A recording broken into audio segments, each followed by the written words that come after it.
C'est-à-dire que quand tu te lances en tant qu'entrepreneur sur la production d'un produit, ben forcément, tu as pas les moyens et tu as pas envie d'investir dans 10 000 unités, 100 000 unités.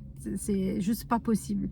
Et les industriels au Maroc ne sont pas, enfin, en tout cas de ce que j'ai entendu et de ce que j'ai expérimenté, ils sont pas vraiment prêts à faire dès que l'effort de commencer avec un entrepreneur et vraiment tester des choses, etc.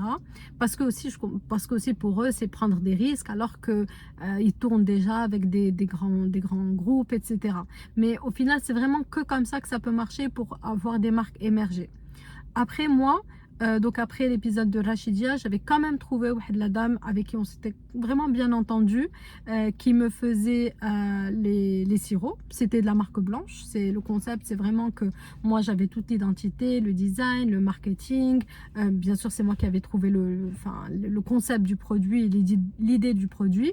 Et elle, bah, elle faisait ce qu'elle savait faire, c'est-à-dire toute la partie production, bien sûr tout ce qui est autour de l'hygiène, enfin voilà, elle sait gérer une petite unité semi-artisanale ou la semi-industrielle, selon comment on le voit. Et voilà, elle m'avait fait confiance et ça, c'était vraiment chouette. Et franchement, c'est grâce à elle aussi que j'ai réussi à me lancer et à tester le sirop de date. Donc ça, c'était vraiment chouette et c'est important pour la food au Maroc parce qu'il faut ce qu'on appelle l'ONSA, qui est un agrément de sécurité alimentaire. Et sans ça, ben, par exemple, j'aurais pas pu être en grande surface, j'aurais pas pu rentrer chez Marjane, etc. Donc c'était vraiment quelque chose qui était important pour moi et c'était une belle réussite à l'époque quand j'avais réussi à bosser avec elle. Par rapport à la partie industrielle, l'autre chose, mais ça pour le coup j'avais quand même assez rapidement vu la problématique, c'est que c'est quand même risqué pour un entrepreneur de travailler ou de se baser sur une seule unité industrielle.